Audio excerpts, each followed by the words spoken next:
Hi guys, I hope you're having a good one. In this one we've got a vintage frog in 1/72 scale. Now the tooling is originally 1971.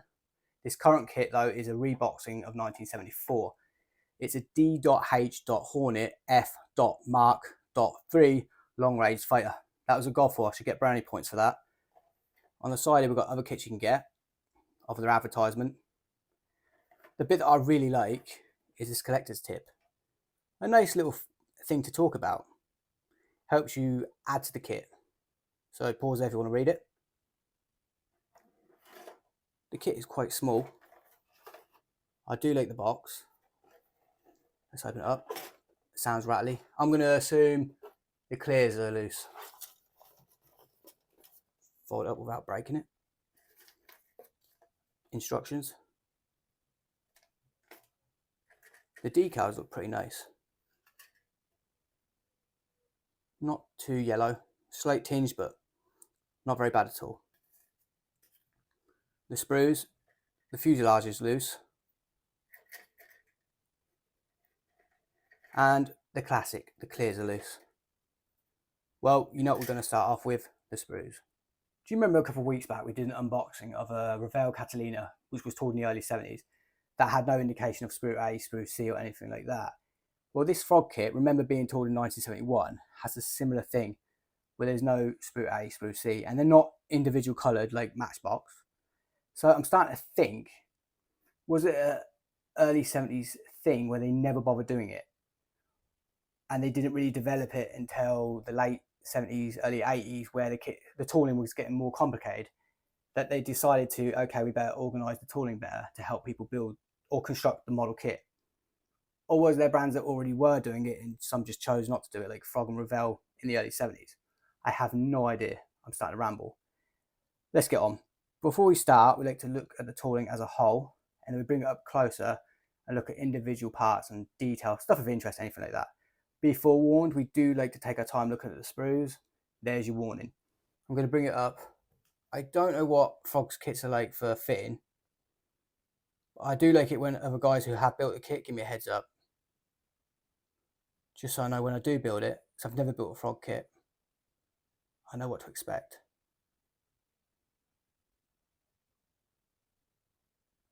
There doesn't seem to be any flash. I'll flip it over for the connecting points. Pause here if you want a better look.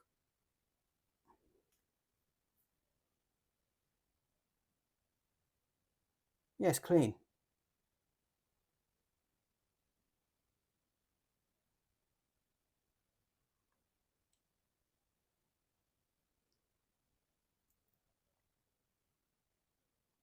Nice little bit of detail there.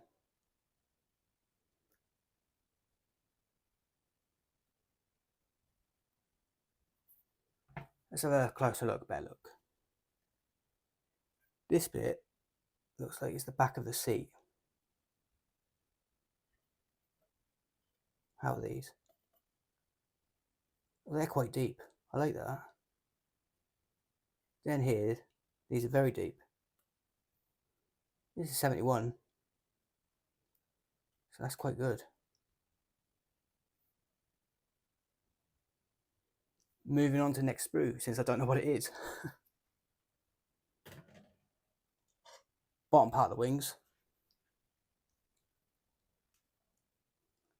We have a pilot.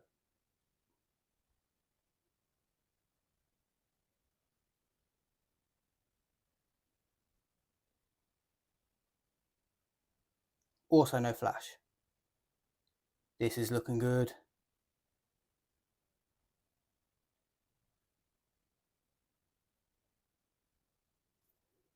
Turn it over for the connecting points.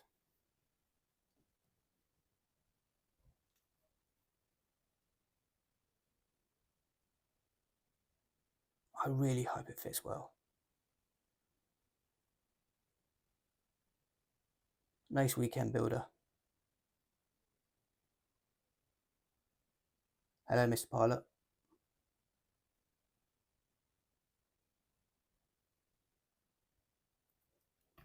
Let's have a better look at him.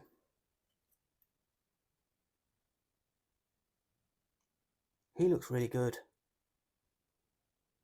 there's not much. He's not blurred. No excessive flash around him. He's crisp.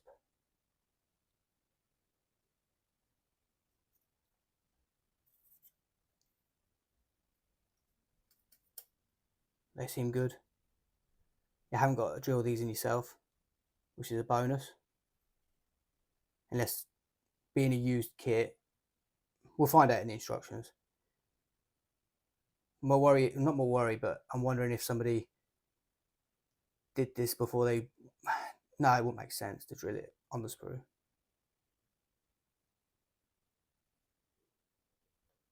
Moving on. So I'm trying to guess where the fuselage was originally on the sprues. I think this one goes here.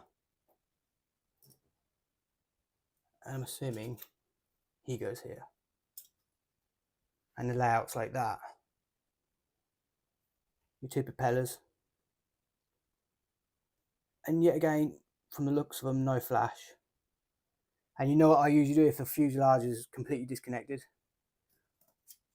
We put them together. Just a little bit of fun.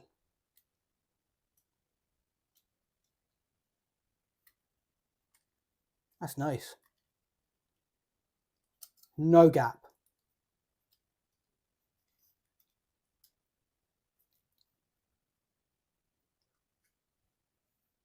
It's going to be very basic inside. This is why I definitely put the pilot in. But 71 tooling, I'm not going to criticise too hard. I like the colour of the plastic. It's like an off blue. Dark blue.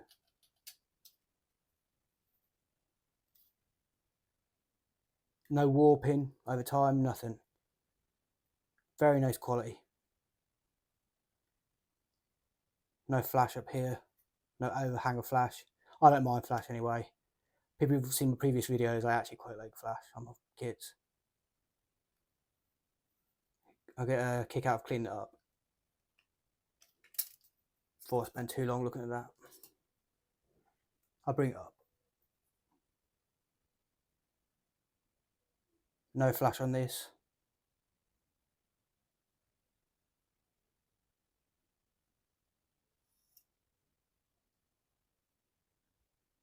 There would be a fuselage here, but there isn't. Yeah, look at that. They're crisp. Really nice. They're clean, is the only way to describe it. Turn them over for the connecting points. We'll have a look at the fuselage separate. Like the connecting points and stuff like that. But you've seen they fit lovely.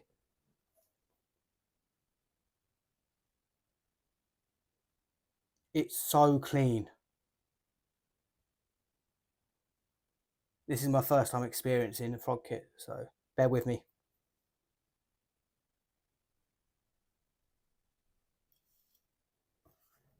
Bring it up for a closer look.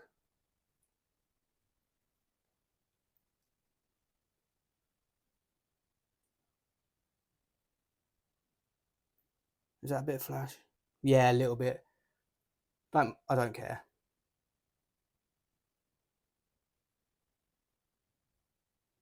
It's not an insanely detailed kit, but still nice.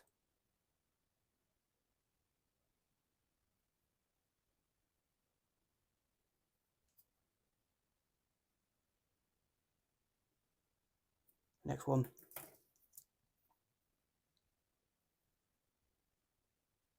See how clean they are? Nice little 1/72.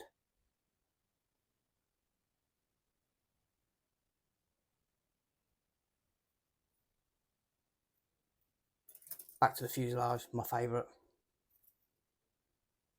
You see the off blue? It's nice. It might be my lighting. It might, It's probably green, but it's coming off across blue actually. Yeah, let me look. I'll take away from the light. Yeah, it's coming across green. It's actually green. The light's making it look blue.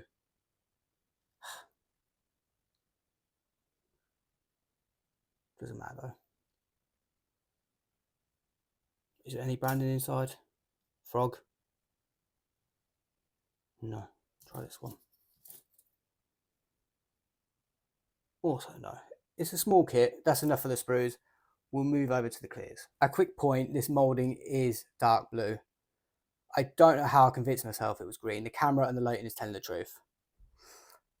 I just managed to convince myself it was green. That's a weird one. I wouldn't be able to tell you why. The clears are not great, but early 70s. And it's had a couple of years of banging around in the box, getting scuffed. We'll give them a little test. Remember, it's going to be distorted because these are bubble. Actually, they're okay. They're not today's standards, but given them how many years have been floating in that box, not too bad.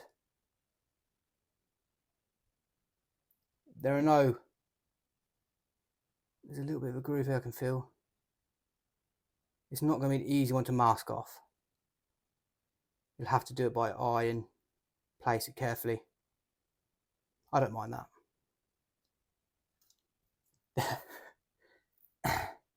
There might be some flash. I don't think a lot, but a little bit. Just a little bit everywhere. Yeah. Doesn't matter though. Just a small amount. Moving on, nice little instructions leaflet. At the front we have instructions in varied languages. Pause if you'd like a read.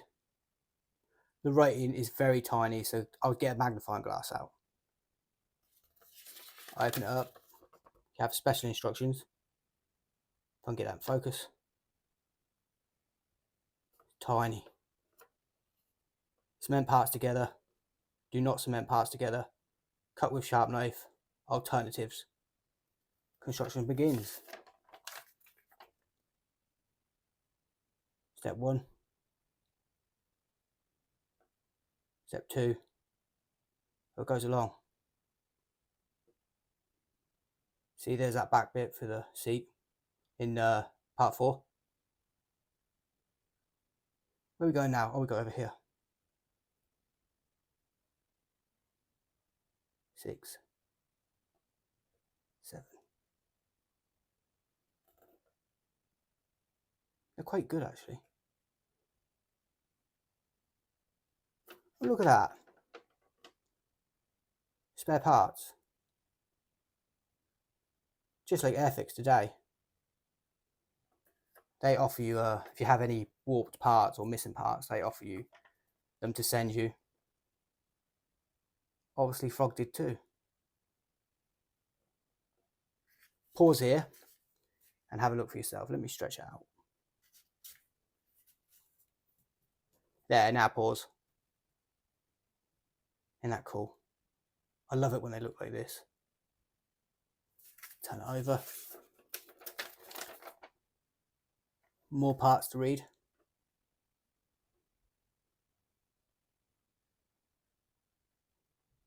Yeah, varied languages again.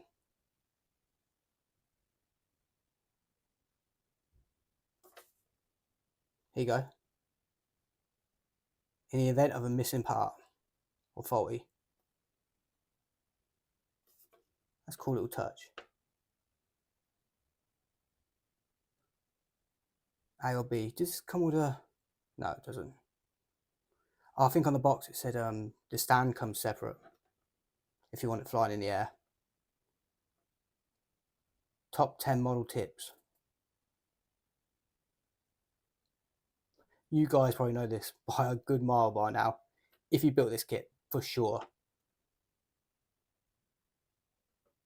Still helpful though.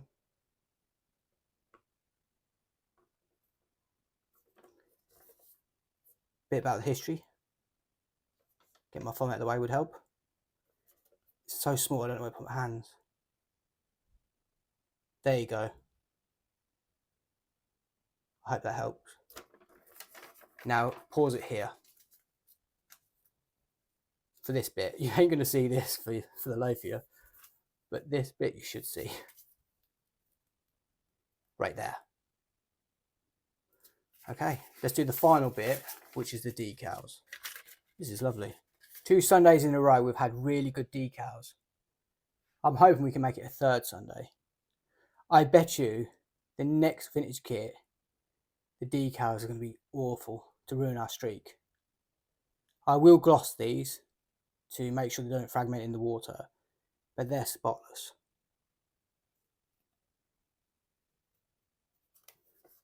Fantastic. No need to put them at the window. Just gloss for insurance. We've been really lucky with the vintage decals in the past 2 weeks. Fantastic. Okay guys, that's the model kit. Thank you for watching. I'll see you in the next one.